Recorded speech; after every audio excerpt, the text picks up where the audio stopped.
డల్గా ఉంటారు. అతనికి జుట్టు అంతా బాగా పెంచేసుకొని గడ్డలు ఎక్కువైపోయి మాసిపోయి బట్టలు ఎక్కువైపోయి చూసారా అంటే ఇవన్నీ కూడా మానసిక సమస్యకు సంబంధించిన లక్షణాలు. ఓకే, వీటితో పాటు ఈ మానసిక సమస్యతో పాటు కొన్ని రకాలైన సమస్యలు ఉంటాయి. అవి ఏంటంటే డిజార్డర్స్, మెయిన్ గా డిప్రెషన్. డిప్రెషన్ అంటే మరి అందరూ కూడా డిప్రెషన్ చెప్పాల పదాము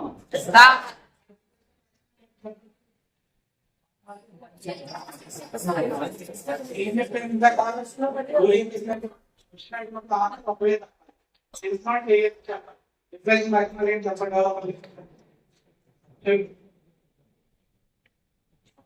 మర్చిపోవడం, ఇంకా చదివిన గుర్తు రాకపోవడం, ఇంకా సరే కూర్చో. సో బాబు చాలా ధైర్యంగా చెప్పాడు. వాస్తవానికి ఏంటంటే తను చెప్పింది ఏంటంటే డిప్రెషన్ కాదు. డిప్రెషన్ అంటే ఏంటంటే పర్సిస్టెంట్ లో మూడ్, అంటే బాగా దిగులుగా ఉండడం. ఇప్పుడు బాగా సంతోషంగా మనం ఇలా ఉంటాం, బాగా దిగులుగా ఉన్నాం అనుకో అలా చూస్తూ ఉంటాం అనమాట. దిగులుగా ఉంటారు, ఎప్పుడు డల్ గా ఉంటారు. ఎందుకంటే ఇప్పుడు చూసినా నాకు మామూలు చూడగా నాకు మామూలు అనిపిస్తుంది. మామూలుగా ఉన్నాడు అనుకో అది మామూలు ఏంటంటే 100 watts లైట్ లా ఉంటుంది. ఎప్పుడన్నా డిమ్ లైట్ చూసారా, లైట్ అలా డల్గా ఉంటుంది. ఇప్పుడు ఈ బాబు ఉన్నాడు ఈ పేరుతో అంత రాగా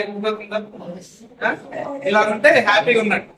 ఎప్పుడైతే డల్గా ఉన్నాడు అనుకోండి, దిగులుగా అలాగే డల్గా ఉన్నాడు అనుకోండి, వాడు డిప్రెషన్ తో కొంచెం ఉన్నాడు. మరి అయితే ఇప్పుడు చాలా మంది నా ఫ్రెండ్స్ డల్గా ఉంటారు సార్, ఇది అంతా డిప్రెషన్ తో ఉన్నట్టే. డిప్రెషన్ ఉన్నదంటే కనీసం 2 వారాల కంటే ఎక్కువ రోజులు వాడు అలా డల్గా డిప్లైన్ గా ఉంటాడు. దాంతో పాటు ఎప్పుడు తెలియకుండానే బాధపడుతూ ఉంటారు, ఏడుపు వస్తూ ఉంటారు. ఎందుకు ఏడుస్తుంటారో వాళ్ళకి తెలియదు. ఓకే, దాంతో పాటు ఎక్కువగా ఏంటంటే కంగారు చెప్పిపోతాం, అమ్మో ఏమైపోద్దో, వాళ్ళకేమైపోద్దో, వీళ్ళకేమైపోద్దో, లేకపోతే నేను బయటకు వెళ్తే ఏమైపోద్దో, బండి ఎక్కితే ఏమైపోద్దో, బండి ఎక్కితే యాక్సిడెంట్ అవుద్దా, లేకపోతే బయటకు వెళ్తే కింద పడిపోతామా, ఇంకోట ఇలాంటి అనవసరమైన ఆలోచనలన్నీ కూడా బుర్రలోకి వస్తూ ఉంటాయి, నెగిటివ్ థాట్స్. ఓకే, ఇలాంటి నెగిటివ్ థాట్స్ అనేవి కంటిన్యూగా వస్తాం. దీంతో పాటు కొంతమందికి బాగా బాధ ఎక్కువైపోయి ఏమవుతుందంటే చనిపోవాలి అని అనిపిస్తూ ఉంటది. ఓకే, సూసైడ్ చేసుకుందాం అనుకుంటారు. ఇలా సూసైడ్ చేసుకుందాం అనుకునే వాళ్ళు ఏంటంటే పక్కన మీరు బాగా గుర్తుంచుకోవాల్సిన విషయం. ఎందుకంటే మీకు లక్షణాలు తెలిస్తే మీ చుట్టుపక్కల ఎవరైనా ఇలా సఫర్ అవుతుంటారు, చెప్తే దానికి తగ్గట్టు మనం వాటి ప్రాణాన్ని కాపాడుకోవచ్చు. ఓకే, సూసైడ్ కి సంబంధించిన లక్షణాలు ఏంటంటే ముందు నుంచి కూడా ఎప్పుడు గురించి వాడు చచ్చిపోతే బాగుంటుంది, ఏంటి జీవితం, ఎందుకు ఈ జీవితం, ఎందుకు ఇలా ఉంటాడు, నాకు వద్దు ఇది జీవితం, నేను ఇక్కడ ఉంటాను, ఈ టైంకి చెప్తా ఉంటాను. తర్వాత రెండోది ఏంటంటే వాటికి సంబంధించిన వస్తువులు ఏవైతే ఉంటాయో వాడి బ్యాగ్, పెన్సిల్ ఇవన్నీ కూడా పక్కన ఫ్రెండ్స్కి ఇచ్చేస్తారు. అంటే ఇప్పుడు నేను అలా చచ్చిపోతున్నాను కదా, వీడికి ఇస్తే నా డ్రెస్ వీడు వేసుకుంటాడేమో, నా బ్యాగ్ వీడికి ఇస్తే వీడు బాగుంటాడేమో, ఈ విధమైన సింటమ్స్ ఉంటాయి. అంటే వాడు ఏం చేస్తూ ఉంటాడంటే వాడికి సంబంధించిన ఏవైనా ఇదిగో అరే నా పెన్సిల్ తీసుకోరా, ఇంకా రేపటి నుంచి నేను ఉన్నానుగా, నా బ్యాగ్ తీసుకో, నా టీషర్ట్ వేసుకోరా, నా షూస్ నువ్వు తీసుకోరా, ఈ టైప్ లో చెప్తా ఉంటారు అనమాట.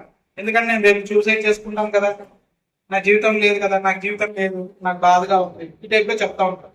ఓకే, సో డిప్రెషన్ తాలూకు లక్షణాలు ఏంటంటే మెయిన్ గా బాగా దిగులుగా ఉండడం, నిద్ర పట్టకపోవడం, ఎక్కువగా నెగిటివ్ ఆలోచన రావడం, ఎందుకు ఈ జీవితం అనుకోవడం, దాంతోపాటు చచ్చిపోవాలనే ఆలోచన ఉండడం, చచ్చిపోదానికి తగ్గట్టు అన్ని కూడా తయారు చేసుకోవడం. అంటే నేను ఎవరు ఏ టైంలో ఉండరు, పలానా టైంకి రారా, పలానా టైంకి ఎవరు లేనప్పుడు నేను ఇక్కడికి వెళ్తాను, నాకు ఏదైనా అయితే మా అమ్మకు చెప్పురా, ఈ విధమైన చెప్పడం అనేవి ఇవన్నీ కూడా డిప్రెషన్ తాలూకు లక్షణం.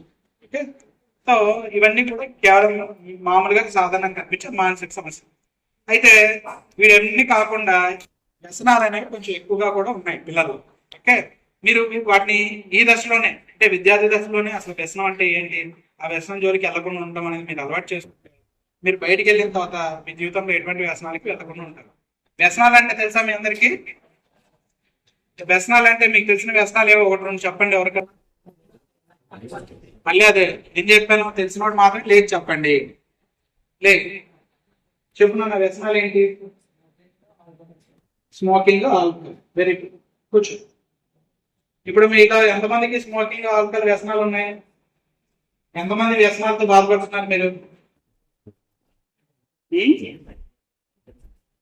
మీలో చాలా మందికి ఒక వ్యసనం ఉంది. ఏంటా వ్యసనం చెప్పండి గట్టిగా, ఒక్కసారే చెప్పాలి, గట్టిగా చెప్పండి. స్మోకింగ్ ఉందా? మొబైల్. చూడండి ఎంత మంచిగా చెప్తున్నారు. అందరికి కూడా ఒక వ్యసనం ఉంది, అదే మొబైల్. మొబైల్ అంటే internet addiction, gaming addiction, Instagram reels, YouTube. ఇక్కడ ఎంతమందికి ఇన్స్టాగ్రామ్ అకౌంట్లు ఉన్నాయి? ఏదైనా మానసికంగా ఇబ్బందిగా ఉన్నా, బాధగా ఉన్నా, ఎవరితో ఇంక చెప్పుకోలేకపోయినా కానీ ఆ టోల్ ఫ్రీ నెంబర్కి చేయొచ్చు. ఫస్ట్ మీకు ఏంటంటే మీ టీచర్ గారు, మీ పేరెంట్స్, వీళ్ళు ఎవరు కూడా అందుబాటులో లేకపోతే వెంటనే తెలియమన్నారు. ఓకేనా? Very good, thank you.